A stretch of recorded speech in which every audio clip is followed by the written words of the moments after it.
इसी बीच एक बड़ी खबर, राघव चड्ढा बीजेपी दफ्तर पहुंच चुके हैं। संदीप पाठक भी बीजेपी दफ्तर पहुंचे हुए हैं और माना जा रहा है कि नितिन नवीन से मुलाकात करेंगे। बीजेपी दफ्तर पहुंच चुके हैं राघव चड्ढा। संदीप पाठक समेत जो आम आदमी पार्टी के सांसद थे वो इस वक्त नितिन नवीन से मिलने के लिए बीजेपी दफ्तर पहुंचे हैं। संदीप पाठक भी बीजेपी दफ्तर में मौजूद हैं और किसी भी वक्त वो बीजेपी की सदस्यता ले सकते हैं। नितिन नवीन बीजेपी के राष्ट्रीय अध्यक्ष, उनसे मुलाकात की है संदीप पाठक और राघव चड्ढा ने। तो इस वक्त की ये बड़ी खबर, अनिल बलूनी के साथ में पहुंचे हुए हैं राघव चड्ढा जो और उनके साथ में संदीप पाठक, जिनको अनिल बलूनी बीजेपी दफ्तर लेकर पहुंचे हैं। बीजेपी के राष्ट्रीय अध्यक्ष नितिन नवीन वहां पहले से मौजूद हैं। किसी भी वक्त राघव चड्ढा और जो 7 सांसद हैं वो बीजेपी की सदस्यता ले सकते हैं। संदीप पाठक भी पहुंचे हुए हैं और किसी भी वक्त वो बीजेपी की सदस्यता ले सकते हैं। तो आज ही प्रेस कॉन्फ्रेंस करते हुए राघव चड्ढा ने यह बड़ा ऐलान किया कि आम आदमी पार्टी के 7 राज्यसभा सांसद हमारे साथ हैं और वो बीजेपी ज्वाइन करने जा रहे हैं। आम आदमी पार्टी में सबसे बड़ी बगावत, राघव चड्ढा, संदीप पाठक, अशोक मित्तल ने आम आदमी पार्टी का साथ छोड़ा है। साथ ही साथ राघव चड्ढा ने कहा कि मैंने आपको खून पसीने से सींचा है और आपको अपनी जवानी के 15 साल दिए। राघव चड्ढा ने कहा जब पार्टी की नींव रखी गई थी तब से राघव चड्ढा जुड़े हुए थे। स्वाति मालीवाल भी तब से जुड़ी हुई थी और किसी भी वक्त वो बीजेपी की सदस्यता ले सकती हैं। तस्वीरें भी आप देख सकते हैं। बीजेपी दफ्तर पहुंच चुके हैं राघव चड्ढा, संदीप पाठक और 7 राज्यसभा जो सांसद हैं जिन्होंने आम आदमी पार्टी छोड़ने का मन बनाया है और किसी भी वक्त वो बीजेपी की सदस्यता ग्रहण कर सकते हैं। राघव चड्ढा, संदीप पाठक, राजेंद्र गुप्ता, विक्रम साहनी, स्वाति मालीवाल, हरभजन सिंह, अशोक मित्तल, ये 7 राज्यसभा सांसद हैं।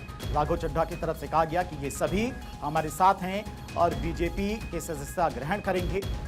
अनिल बलूनी माना जा रहा है कि राघव चड्ढा संदीप पाठक को लेकर बीजेपी दफ्तर पहुंचे हैं। बीजेपी के अध्यक्ष नितिन नवीन पहले से ही वहां पर मौजूद हैं। किसी भी वक्त राघव चड्ढा, संदीप पाठक बीजेपी की सदस्यता ले सकते हैं। बहुत बड़ा झटका आम आदमी पार्टी के लिए। पंजाब विधानसभा चुनाव से पहले राघव चड्ढा जो एक बड़ा चेहरा थे आम आदमी पार्टी के, 15 सालों तक पार्टी से जुड़े रहे।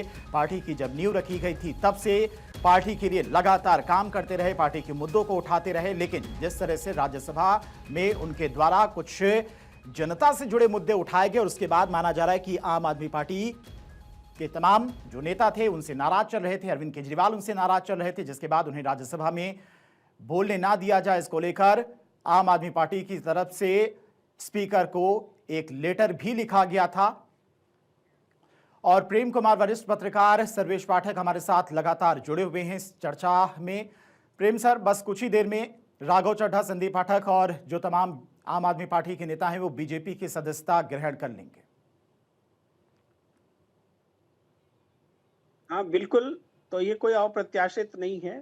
बीजेपी ने हमेशा अपनी नजदीकी पार्टियों का, अपनी वैचारिकी में जो उनके करीब रहे उन सब का ही शिकार करती आई है और उसका वॉशिंग मशीन से लेकर प्रेम सर आते हैं आपके पास, क्योंकि राघव चड्ढा इस वक्त बीजेपी दफ्तर पहुंचने वाले हैं। कौन कौन उनके साथ में मौजूद है? हमारी पॉलिटिकल एडिटर अदिति नागर लगातार हमारे साथ जुड़ी हुई इसी खबर पर। अदिति, फिलहाल क्या कुछ अपडेट मिल पा रही? कितनी देर में राघव चड्ढा, संदीप पाठक समेत आम आदमी पार्टी के जो तमाम नेता हैं वो बीजेपी दफ्तर पहुंच रहे हैं और बीजेपी दफ्तर में कौन कौन मौजूद है?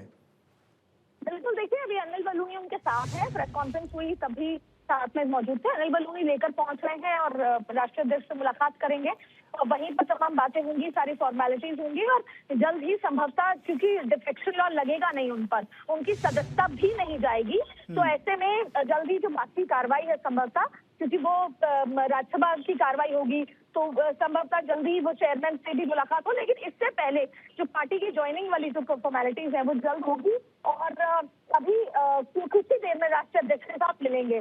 क्योंकि अमित शाह से मिलते हुए अनिल बलूनी दिल्ली पहुंचे हैं तो जाहिर तौर पे आलाकमान को कल रात से ही, आप तो काफी दिन पहले से ही ये पूरी तैयारी थी और जैसे ही 7 लोग हुए और उसके बाद ये एग्जीक्यूशन में आया तो आज ही पहले पार्टी की सदस्यता होगी और फिर जो आगे की फॉर्मेलिटीज है। और आप ये सोचिए गणित में कि 7 राज्यसभा के सांसद का बीजेपी के साथ जुड़ना, इसके भी बहुत बड़े मायने हैं। सिर्फ आम आदमी पार्टी तक सीमित मायने नहीं है ये देश की राजनीति में अपर हाउस, लोअर हाउस में जो मेजोरिटी और ताकत होती है। क्योंकि अमित शाह और नरेंद्र मोदी दोनों एक बात हमेशा कहते रहे, बड़े फैसले लेने के लिए मजबूत सरकार चाहिए और मजबूत सरकार नंबरों से आती है। और जाहिर तौर पे इरादे और वो तमाम बात अलग है, लेकिन ये राज्यसभा में हर बार यही बात होती है कि अपर हाउस लोअर हाउस में हो गया, लेकिन अपर हाउस में चुनौती होती है। तो ये साथ आना, नंबर जोड़ना बीजेपी के साथ, ये बीजेपी के भी अपने पूरे इतिहास में एक बहुत बड़ा फेदर इन द कैप होगा। लेकिन फिलहाल अभी राष्ट्रीय अध्यक्ष से मुलाकात होगी और ज्वाइनिंग फॉर्मेलिटीज संभवतः अभी आज हो जाएंगी, क्योंकि ऐलान हो गया है, प्रेस कॉन्फ्रेंस में जल्दबाजी होगा और उसके साथ साथ ही आगे की राज्यसभा की फॉर्मेलिटीज भी जल्द ही संभव है। एक बहुत बड़ा संदेश जो है ये दिया जा रहा है। सर्वे सर, आपके पास आना चाहेंगी, चूंकि राघव चड्ढा की तरफ से आज कहा गया था कि भारत का संविधान ये प्रोविजन देता है कि अगर दो से 3/3 से ज्यादा सांसद अगर पार्टी छोड़कर दूसरी पार्टी में शामिल होते हैं तो संविधान में ये प्रोविजन है कि उन्हें अपनी राज्यसभा सदस्यता से इस्तीफा नहीं देना पड़ेगा, यानी कि बीजेपी का संख्या बल भी राज्यसभा में एक तरह से कहे तो मजबूत हो जाएगा इससे। देखिए, ये कानून और संविधान की जो 10वीं अनुसूची के तहत ये लॉ है कि भैया एंटी डिफेक्शन लॉ जो है राज्यसभा के सांसदों पे भी लगता है। और बीजेपी जब से सत्ता संभाली है राज्यसभा में अल्पमत में रहती थी, अगर ये शामिल हो जाते हैं 7 सांसद तो देखिए बीजेपी का राज्यसभा में पूर्ण बहुमत हो जाएगा, पहले ही हो चुका है। अब इनके शामिल होने से वो पूर्ण बहुमत से भी ऊपर की ओर हो जाएगा, क्योंकि हम देखते थे कि पहले अगर कोई भी बिल पास करना होता था तो वहां पे YSRCP के सांसद बीजेपी को सहयोग कर देते थे, बीजू जनता दल भी कर देती थी। अब ये 7 सांसद आ जाएंगे तो आप अंदाजा लगाइए कि वो जो राज्यसभा में बीजेपी की टैली है वो कितना अच्छा और ऊपर बढ़ जाएगा। मेरा यहाँ बार बार इस बात का कहना है कि प्रेम सर अभी बोल रहे हैं कि शिकार शिकार शिकार, अरे जब आप शिकार होने के लिए छोड़ देंगे, आप अपने फाउंडिंग मेंबर को वो तवज्जो नहीं देंगे, उसे आप जो चाहिए वो नहीं देंगे, पार्टी के लिए जिसने खून पसीना सींचा। आपने राहुल गांधी की बात की, अदिति ने बात किया था शुरुआत में, धीरेन्द्र। अब राहुल गांधी हेमंता विश्व शर्मा के सामने अपने कुत्ते को बिस्किट खिलाएंगे और वही बिस्किट हेमंता विश्व शर्मा को ऑफर करेंगे। पार्टी के बड़े बड़े नेताओं ने क्यों छोड़ा? आज प्रियंका चतुर्वेदी देखिए शिवसेना ज्वाइन कर ली थी पार्टी छोड़ के। पार्टी और शिवसेना का किस तरीके से प्रतिनिधित्व करती थी राज्यसभा में, आपने उसको क्यों पार्टी से बाहर निकाला? तो यहाँ पे बीजेपी ने तो नहीं स्वीकार किया, उस समय आप शिवसेना ने स्वीकार कर लिया।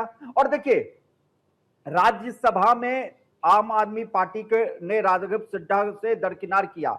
1 साल शायद इनका टर्म और भी राज्यसभा का बच रहा था। इनको अपनी राजनीति में लंबी छलांग लगानी है। इन्होंने देखा कि हमारे पास तो और कोई चारा नहीं है, तो भाई बीजेपी में जाएंगे तो इनकी राज्यसभा की या तो सदस्यता बरकरार रहेगी, नहीं तो लोकसभा में कहीं से इनको जिता के, क्योंकि बीजेपी का जहां ठप्पा लगे आपको जीत ही हासिल होगी। केवल एक शहनवाज हुसैन जी थे जो सब जीता था 14 में, वो अपना चुनाव हार गए थे। तो यहाँ पे पार्टी विथ डिफरेंस कहिए या आइडियोलॉजी कहिए या शिकार कहिए, भाई जब आप अपने घर को ठीक नहीं रख पाएंगे तो आप दूसरे पे क्यों तोहमत लगाते हैं? आप अपने घर को तो पहले ठीक रखिए। स्वाति मालीवाल को घर से बेइज्जत करके, मार पीट करके घर से बाहर निकाला एक महिला जिसको आपने सांसद बनाया था, और उसके बाद उस पे, और वो भी किस लिए कि वो राज्यसभा की सीट आप एक देश के बहुत बड़े वकील को देना चाह रहे थे और उसको कह रहे थे तुम इस्तीफा दे दो, क्योंकि उस वकील ने उनको बेल दिलवाई। जैसे आजम खान को बेल दिलवाया गया तो समाजवादी पार्टी से इंडिपेंडेंट के रूप में देश के दूसरे सबसे वकील राज्यसभा पहुंच गए। तो यहां पे शिकार होने के लिए आप पूरा माहौल क्रिएट कर रहे हैं अपने मेंबर के लिए। योगेंद्र यादव कौन सा शिकार हो गया? कांग्रेस पार्टी के तो वो पिछलग्गू नजर आते हैं, राहुल गांधी का साथ देते रहते हैं। योगेंद्र यादव पहले भी मुखर थे, कांग्रेस का विरोध कर रहे थे, आम आदमी पार्टी बनाई, आम आदमी पार्टी में गए। और प्रेम जी भी लेफ्ट आइडियोलॉजी के हैं, योगेंद्र यादव तो पूरा लेफ्ट है। तो योगेंद्र यादव प्रशांत भूषण के साथ क्या हुआ? प्रेम जी कुमार विश्वास को छोड़ दीजिए कि वो आपका कहना है बीजेपी की भाषा बोलते हैं। यहाँ पे आप जितने भी क्षेत्रीय पार्टी आई है धीरेन्द्र, आप उसकी कार्यशैली देख लो। कांग्रेस भी एक क्षेत्रीय पार्टी बन के रह गई है, क्योंकि 141-42 साल की पुरानी पार्टी एक परिवार विशेष पार्टी बन के रह गई।